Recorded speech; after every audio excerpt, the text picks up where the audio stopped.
बिस्मिल्लाहिर्रहमानिर्रहीम, अस्सलाम वालेकुम। This is me your English language instructor Mohammad Hasnain, एक बार फिर आप सबकी खिदमत में हाजिर हूँ। आज मेरे साथ एक बहुत अहम शख्सियत मौजूद है जिनका कोई तारुफ की ज़रूरत तो है नहीं, पर चलिए आज उनकी स्टोरी के बारे में और उनके बारे में जानते हैं उनकी ज़ुबानी। तो मैं आप सबको मिलवाना चाहूँगा, हमारे साथ सर बैठे हैं। अस्सलाम वालेकुम। वालेकुम अस्सलाम। अ, सबसे पहले सर मैं आपको तो बहुत ज़्यादा अच्छे से जानता हूँ, हमारी डिस्कशन भी हुई ऑफ स्क्रीन और हम लोगों ने काफ़ी बात की।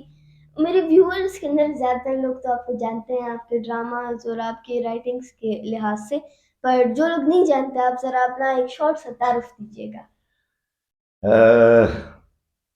मैं मुखिल हो सकता हूँ सर।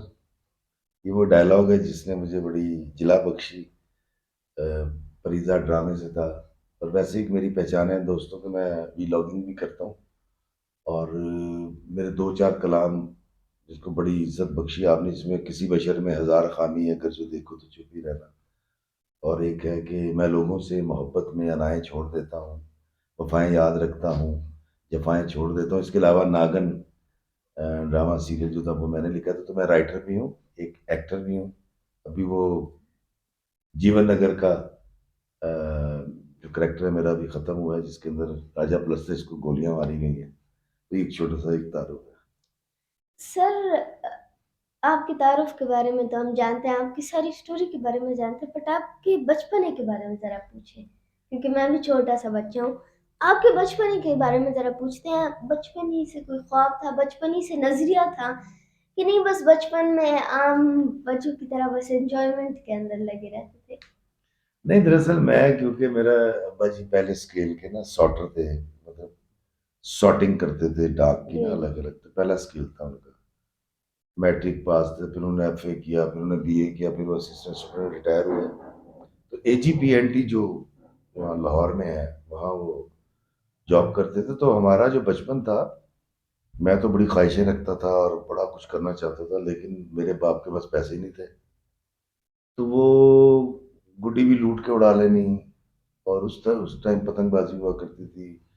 फिर ईद ईद ईद जब आती थी तो फिर कपड़े तो बन जाते थे, लेकिन फिर झूले लेने के लिए मेला लगता था हमारे संत नगर में। तो पैसे नहीं होते तो फिर किसी दोस्त के साथ बैठ के झूले भी ले लेने। फिर उस वक्त घोड़े सवारी हुआ करती थी ईदों के ऊपर। तो किसी के घोड़े पे भी बैठ जाना कभी कभी। तो वो मांगे तांगे की सी जिंदगी थी। लेकिन ख्वाहिशें बहुत ज़्यादा थी कि यार ये भी हो वो भी हो, लेकिन अब्बा के पास पैसे नहीं होते थे। तो मेरा बचपन बड़ा महरूमियों भरा था। लेकिन फिर हम क्योंकि पांच भाई, और फिर मैंने वो एक प्रोग्राम में कहा भी था कि तारिक बिन ज़ियाद के पास तो किश्तियां थी चलाने के लिए, हमारे पास वो भी नहीं थी। तो बस आगे ही चलना था। तो मेरा बचपन बड़ा गुर्बत में गुजरा। अ, सर आज एक ऐसे मकाम पे हैं कि आप सक्सेसफुली कह सकते हैं कि उस गुर्बत के दौर से तो अब निकल चुके हैं। कैसा फील होता है जब आप देखते हैं कि किस तरह आप एक छोटे से प्लेटफॉर्म से, एक छोटे से आइडियोलॉजी से, एक आइडिया से आप बड़े और आज आप जो हैं वो आप बने, कैसा फील होता है? हसनैन, बात दरअसल ये है कि वो गुर्बत जो कल मुझे बड़ी बुरी लगती थी और गुलामी लगती थी और पैरों की जंजीर लगती थी, आज मैं उसको याद भी करता हूँ।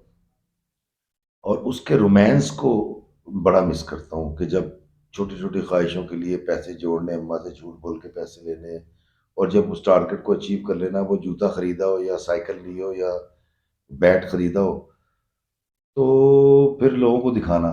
फिर लोग आ कहते हो यार क्या बात है यार, बाप तो बताना, फिर उससे कहना कि सबसे अच्छा बैट मैंने लिया है। और एक 3 4 10 15 दिन बड़े मशरूफियत के गुजर जाया करते थे। आज तो वो है ही नहीं वो चार्म। अब तो ये है कि वो देखा और ऑनलाइन ऑर्डर कर दिया, या अली को चेक काट के दिया, यार जा बैंक से पैसे ले लाया। खुश मैं आज भी हूँ। खुश वो भी था जो गरीब था, इफ्तिखार थी।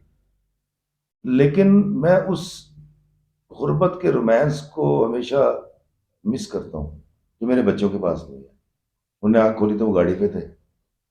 अब उनको क्या पता कि यार ये गाड़ी पहले खैबर थी, उसके बाद मैंने एक सिटी लिया, अभी मेरे पास 2008 मॉडल है।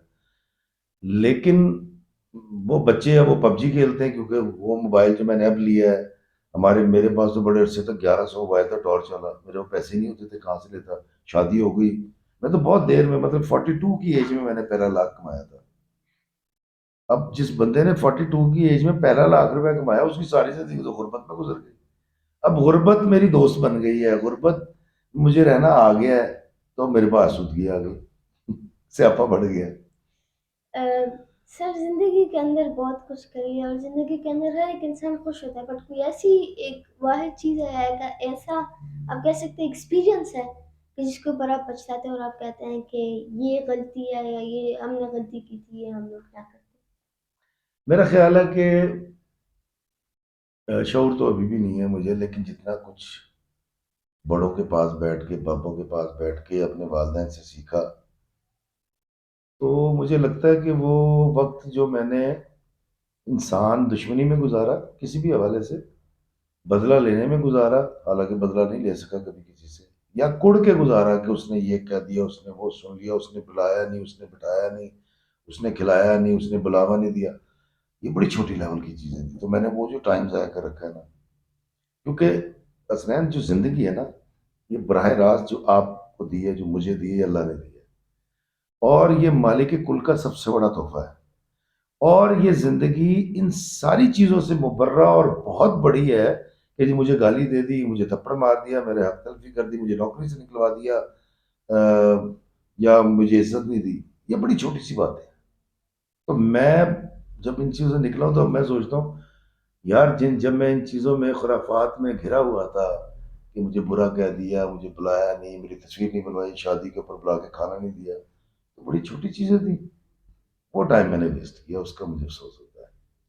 Sir last but not least ہمارے ویورز کے لیے کوئی میسج دینا چاہیں گے؟ جی میں بالکل دینا چاہوں گا. ایک تو یہ ہے کہ میرا ایک کلام ہے کہ جو کھا کے پتھر دعائیں دے گا وہی رہے گا, جو کھا کے پتھر دعائیں دے گا وہی رہے گا, ہر ایک نشتر کو جو سہے گا وہی رہے گا, جو اپنے حصے کی ساری خوشیوں کو بانٹ دے گا, جو غم جہاں کے سمیٹ لے گا وہی رہے گا, اور جو اپنے حصے کے سب خزینے کمائی ساری, جو اپنے حصے کے سب خزینے کمائی ساری خدا کے بندوں پہ وار دے گا وہی رہے گا, اور شکایتوں کو سنبھال رکھے گا اپنے دل میں, شکایتوں کو سنبھال رکھے گا اپنے دل میں, جو سن کے آگے نہیں کہے گا وہی رہے گا, اور جو اپنی میں کو نکال پھینکے گا اپنے دل سے, جو اپنی میں کو نکال پھینکے گا اپنے دل سے, انا کے کیٹو کو سر کرے گا وہی رہے گا, جو کھا کے پتھر دعائیں دے گا وہی رہے گا, ہر ایک نشتر کو جو سہے گا وہی رہے گا. تو اس نظم کے ساتھ, اس کلام کے ساتھ میں صرف اتنا کہنا چاہوں گا کہ ایک بہت برا, کئی دفعہ مطلب دے چکا ہوں میسج. ایک بہن بھائی چھوٹے عمر کے, وہ ایک سمندر کے کنارے کھیل رہے تھے, جب سپیاں چون رہے تھے, جب تھک گئے تو گھر کی طرف چلے, تو بہن نے بھائی سے کہا کہ مجھے چاکلیٹ کھانی ہے. بھائی دکاندار کے پاس گیا, اس کو کہتا میری بہن نے چاکلیٹ کھانی ہے, چاکلیٹ دو. اس نے کہا پیسے, کہتا پیسے تو نہیں ہے. تو اس نے سپیاں نکال کے آگے کر دی, کہتا یہ ہے. دکاندار نے دیکھا 10 سپیاں اپنے پاس رکھی, باقی واپس کی اور چاکلیٹ دے دی. وہ چاکلیٹ لے کے کھا کے خوشی خوشی گھر چلے گئے. تو ساتھ والے دکاندار نے اس کو آگے کہا, اس نے کہا تمہارا دماغ خراب ہے, یہ سپیوں کی بھی چاکلیٹ آتی ہے؟ تو اس نے کہا مجھے پتہ نہیں آتی, لیکن جب یہ بچہ جوان ہو کے یہ جانے گا کہ سپیوں کے بدلے چاکلیٹ نہیں آتی, تو اس کا گڈنس پہ اور صلہ رحمی پہ یقین ہو جائے گا.